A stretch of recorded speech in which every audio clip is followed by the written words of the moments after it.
ফিরহাদ হাকিম বলছেন অস্বীকার করার উপায় নেই, দলের একাংশ চুরি করেছে, টাকা নিয়ে চাকরি দেওয়া আর মায়ের শরীর থেকে মাংস কেটে খাওয়া একই ঘটনা।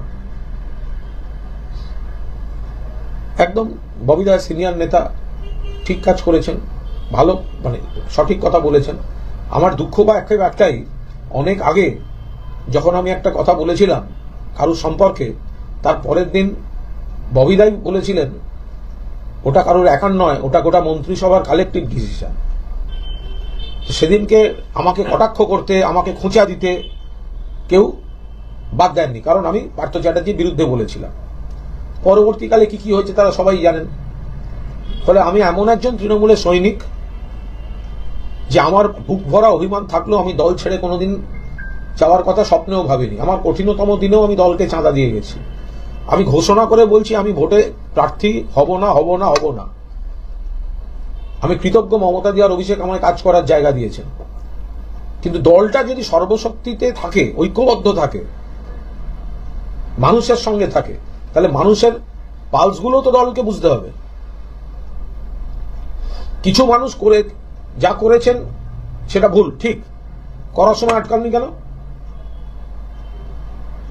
আটকাননি কেন? আজকে তো আমরা নিশ্চয়ই ক্ষমা চাইছি, ঠিক। তখন বাধা দেননি কেন? তখনও যখন আমি একটা আওয়াজ তোলার চেষ্টা করেছিলাম, তখনও আমাকে বলা হয়েছে যে কুণাল মন্ত্রিসভার কেউ না, এটা মন্ত্রিসভার কালেকটিভ ডিসিশন। তাহলে এগুলো তো আমি আবার এখনো বলছি, অকারণ প্রবীণ নবীন এসব না তুলে মমতাদি মাথার উপর আছে, অভিষেককে তার পরের জায়গাটা সুস্থভাবে দলটা চালাতে দিন।